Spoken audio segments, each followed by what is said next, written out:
Muy buenas tardes, gente preciosa, espero encontrarlos a todos muy bien. Bienvenidos sean al 9º episodio del podcast de Proyecto Pigmalión. En el capítulo anterior revisamos los aspectos negativos que pesan sobre el estar descolocado, esta sensación de no encajar y no poder identificarse del todo con la mayoría, con esos círculos que te rodean, no sentir que fluyes así sin más en la inercia de la vida común. Vimos cómo las nociones de lo normal arrojan juicios de lo que es bueno y lo que es malo, y cómo estas apreciaciones se mezclan y se influencian con nuestro entendimiento de la salud mental. Este capítulo pretendía ser el final de este tema, presentando esta ocasión los aspectos positivos. La oportunidad que no encajar del todo puede significar para la construcción de una identidad más propia, más consciente, el rescate del propio deseo para la construcción de un proyecto de vida y la posibilidad de llevar una vida un poco más autónoma. Sin embargo, al desarrollar el tema, la exposición se fue alargando hasta que tuvimos que dividirlo en dos partes otra vez, para no hacer estos capítulos demasiado largos.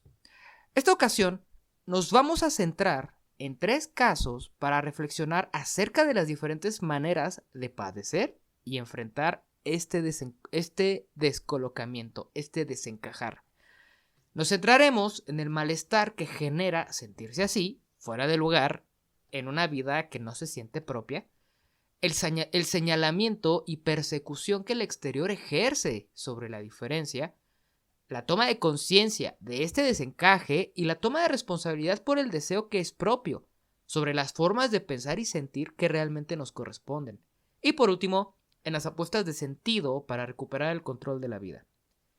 Este episodio te servirá para analizar brevemente cómo lo han afrontado otros personajes tanto reales y fantásticos de las películas y que pienses cómo lo harías tú. Retomamos a los 3 personajes con que iniciamos el episodio anterior: Metroman, de la película de Megamente, Sócrates, un filósofo griego, y los cuervos albinos. La más triste de estas muertes es la de los cuervos albinos. Existe una anomalía en la naturaleza de los cuervos donde la falta de melanina trae como consecuencia que su color se vuelva completamente blanco. Debido a esta marcada diferencia, estos cuervos muchas veces son asesinados por sus propias madres. Y cuando sobreviven, suelen ser rechazados por otros cuervos. Son muy difíciles de ver en la naturaleza, tanto por la poca frecuencia del fenómeno como por su muerte prematura en la mayoría de los casos, y profundizar en las razones que fomentan este comportamiento por parte de estos animales es complicado, y la mayoría de las interpretaciones que te vas a encontrar en internet suelen hacerse desde una mirada o desde un entendimiento que humaniza demasiado el comportamiento animal. Lo que sí podemos señalar es que el rechazo es una característica común tanto en animales como en el ser humano. Es un rechazo brutal a la diferencia, donde las reacciones más comunes son huir de ella, excluirla o tratar de eliminarla. El cuervo tiene pocas o ninguna posibilidad de hacerse valer, ya sea a pesar de su diferencia o gracias a ella, al menos en lo que a otros cuervos se refiere, porque nosotros, los humanos, incluso los hemos tomado como símbolos de buena fortuna, en películas, etc. El destino de estos cuervos queda sellado por la actitud de su propia especie. El segundo caso es el de mi preguntón favorito, Sócrates. Sócrates es considerado uno de los más importantes filósofos de la antigua Grecia, figura principal de la transformación de la filosofía griega en un proyecto continuo y unificado, y fue un filósofo que no dejó ningún escrito. Todo lo que sabemos de Sócrates nos fue contado por alguien más. Su mito se alza, sobre todo, por los diálogos de Platón, escritos sumamente bellos que realzan su figura, idealizándolo y sacándolo quizás un poco de la realidad de lo que realmente pudo ser su persona. A lo largo de los diálogos, Platón nos narra sobre las enseñanzas y el modo de vida y de filosofar de su maestro, a quien se le atribuye la creación del método socrático o de la dialéctica, de la que ya hablaremos después. Sócrates se convirtió en una figura polémica e incómoda para sus conciudadanos. Señalado por el oráculo como el hombre más sabio de Grecia, La primera reacción de Sócrates fue sacarse de pedo. Descolocado de esta acusación de ser el más sabio y tomando conciencia de que no se consideraba a sí mismo como tal y de que en realidad pues no sabía nada, frases que Sócrates nunca dijo, empieza de preguntón a entrevistarse a través de la dialéctica con diferentes personalidades importantes de Grecia que supuestamente sí eran sabias. Su primer objetivo era demostrar que el oráculo se equivocaba. E irónicamente, termina evidenciando que esas personas con las que él se entrevistó tampoco lo eran. Políticos, poetas y artesanos fueron algunas de sus víctimas.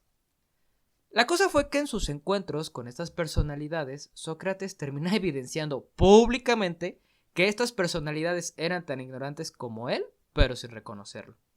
Esa es la importancia de esta frase que se le achaca a Sócrates. Él reconoce y parece que se responsabiliza por su no saber, por su descolocamiento del sabio. Esta incomodidad que Sócrates fue repartiendo entre la gente con la que se sentaba a dialogar, y por eso nadie quiere a los filósofos, le ganó el descontento del pueblo, que aunado a otras razones de corte político y cultural, le valieron una sentencia a muerte.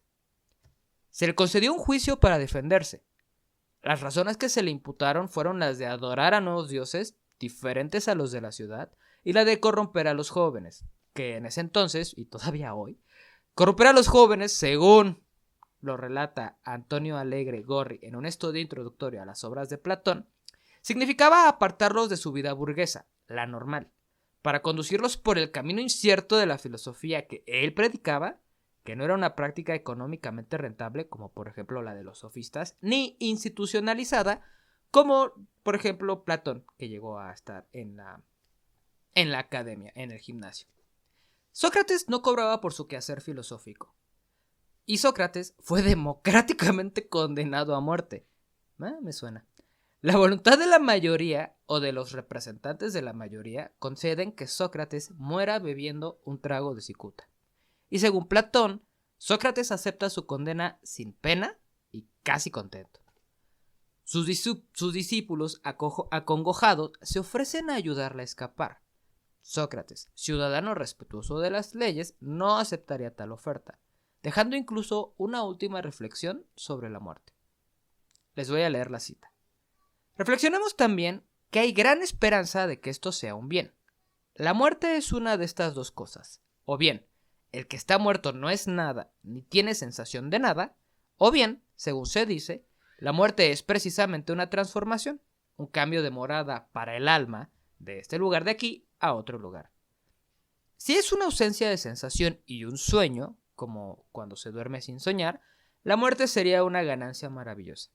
Sí, por otra parte, la muerte es como emigrar de aquí a otro lugar, y es verdad, como se dice, que allí están todos los que han muerto, ¿qué bien habrá mayor que este?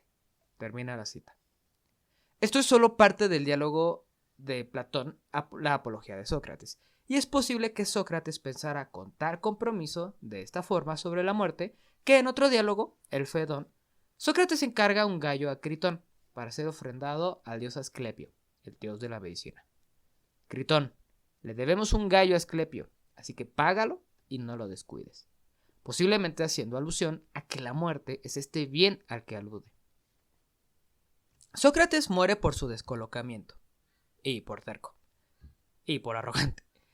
Pero descolocamiento tanto del señalamiento del oráculo como el ser más sabio y después de las formas habituales del ser y hacer griegos de su época. Ni siquiera era un gran partidario de la democracia. Misma democracia que lo condena a muerte, por las afrentas, la incomodidad que llegó a representar para sus conciudadanos y por salirse de las formas establecidas. Pero él se elige a sí mismo cada vez, en el juicio, en la ejecución de su condena y en el umbral de su muerte. Se sostuvo fiel a su manera de pensar y sobre todo de sentir, cerca de la virtud y de esa buena vida examinada de la que era partidario y que parecía trataba de inculcar. Enfrenta con firmeza, incluso frente a sus más íntimos amigos que tratan de hacerlo escapar, las consecuencias que ser él mismo le acarrea.